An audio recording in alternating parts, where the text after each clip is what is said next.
Bonjour à tous et bienvenue sur cette nouvelle chronique. Je m'appelle David Choquel, écrivain aux éditions Freedom Paradise. Vous pouvez vous abonner et me suivre sur tous les réseaux sociaux, possibles et inimaginables. Maintenant, reprenons la suite de l'histoire. Mon but était premièrement de retrouver Nono. J'avais préparé un grand sac avec une tente, ma guitare électrique, mon petit ampli, mon carnet de voyage et un ordinateur pour écrire. Le revoir était toujours agréable. C'est comme si nous ne nous étions jamais quittés. Nous avons longuement parlé de son voyage. Il narrait ses aventures sur les routes. Il me racontait ses soirées de débauche dans une auberge espagnole. Il me racontait ces moments où il avait joué dans les rues pour quelques pesos. Et je l'écoutais, émerveillé, comme si j'étais le témoin d'une aventure extraordinaire. Et son aventure extraordinaire continuait sur les routes avec Juliette, à vivre de ville en ville, à dormir parfois dans des auberges de jeunesse, parfois à l'arrière d'une voiture et parfois en pleine nature. Et je continuais de l'écouter.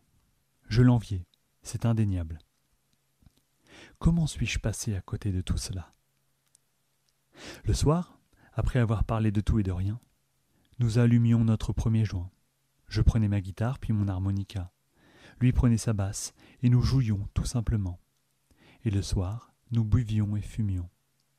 Et lorsque tout était aussi clair que la lumière douce de la lune, qui était toujours plus éclatante que jamais, la fatigue nous prenait et je m'endormais, comme lui, sur le sol, allongé sur le dos, la basse à la main. C'est à ce moment-là que commença mon histoire. À cet instant précis où je me réveillais, tanguant dans un branle-bas de combat contre moi, encore saoul de la veille, pas tout à fait clair, mais pas tout à fait ignare non plus. C'est à ce moment-là que l'histoire allait passer en accéléré. Moteur, action. Chapitre 1. Elle était assise, seins nus, au bord de cette crique de galets, abandonnée et peuplée de touristes, car ce qui est abandonné est en vogue. Elle ne portait qu'un simple bas de bikini. Ses seins étaient ronds comme des clémentines. Elle portait un tatouage de couleur sur une peau colorée. Ses tétons pointés, car la fraîcheur se faisait sentir, doucement. Elle portait une natte à l'indienne sur le côté. Là, elle contemplait l'horizon et s'alluma un joint. Là, sur cette crique abandonnée, voici l'histoire de cette femme que je rencontrais. Elle était là devant moi. Je l'admirais, puis j'admirais ce moment, cette simplicité et ce cachet. Non, j'ai trop accéléré. Fais un effort, moi. Revenons juste un peu en arrière, si tu le veux bien, cher lecteur, lectrice. Chapitre 0. Je me réveillai au matin, dans la dépendance de sa sœur, sans elle à mes côtés. Jamais un signe, ni même une vision ne m'a rapproché d'elle. Elle est ce fantôme qui existe, car j'entends parler d'elle, mais qui n'est jamais vraiment là. À la place, il y avait Nono.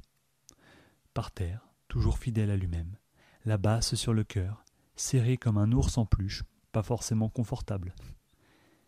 Je dormais dans cette petite pièce à vivre, cette dépendance qu'occupait normalement sa sœur, disparue en montagne par sa propre volonté, car pisteuse de métier.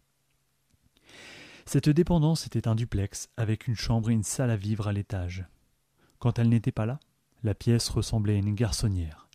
Cette tanière d'enfants perdus, 2 points, des guitares accrochées de part et d'autre des murs, un piano désaccordé d'un ton, une cible de fléchettes posée avec tous ses impacts de loupés partout sur le mur, des posters de ces figures libres que l'on retrouve partout et toujours, et un poster géant de Pulp Fiction, le petit protégé de Nono. Il était environ 11h du matin quand je me levai, avec un goût d'alcool fermenté dans la bouche. Un goût auquel on s'accoutume très vite, sans le savoir. Un goût de charognard avant l'heure.